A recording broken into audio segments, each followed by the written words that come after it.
Kutoka katika familia ya kimaskini na kuwa daktari bingwa upasuaji na kuutaka urais wa Marekani. Ben Carson alizaliwa tarehe 18 Septemba mwaka 1951 huko Detroit nchini Marekani. Alikulia katika familia yenye maisha magumu ya kimaskini baada ya wazazi wake kutengana akiwa bado mdogo. Mama yake Sonia Carson alifanya kazi mbalimbali za nyumbani ili kuwalea yeye na kaka yake. Akiwa shule ya msingi, Ben Carson hakuwa mwanafunzi bora darasani. Mama yake alizuia kutumia muda mwingi kutazama television na badala yake akawahimiza kusoma vitabu kila siku. Taratibu alibadilika kutokana na mafunzo mbalimbali aliyokuwa akiyapata kutoka katika vitabu na baadaye kuwa mwanafunzi hodari darasani, na aliweza kusoma katika Yale University na baadaye University of Michigan Medical School.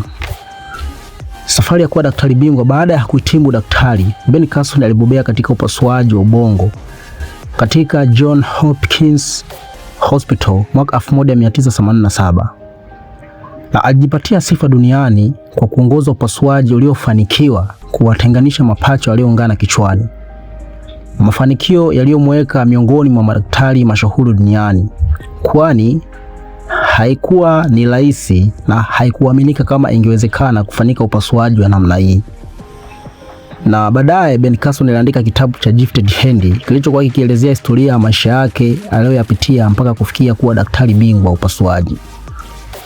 Mwaka 2015 Ben Carson aliingia katika siasa na kuwania uteuzi wa Republican Party kugombea urais wa Marekani, lakini hakufanikiwa kupata uteuzi. Lakini baadaye alitolewa na Donald Trump kuwa katibu wa makazi na maendeleo ya miji nchini Marekani. Maisha ya Ben Carson ni ushahidi kwamba changamoto za utotoni si kikwazo cha mafanikio. Kwa bidii, nidhamu na elimu, aliweza kuandika historia yake ya kuwa mfano wa kuigwa duniani kutokana na safari yake hii ya upasuaji wa kutenganisha watoto walioungana sehemu ya kichwa. Asante.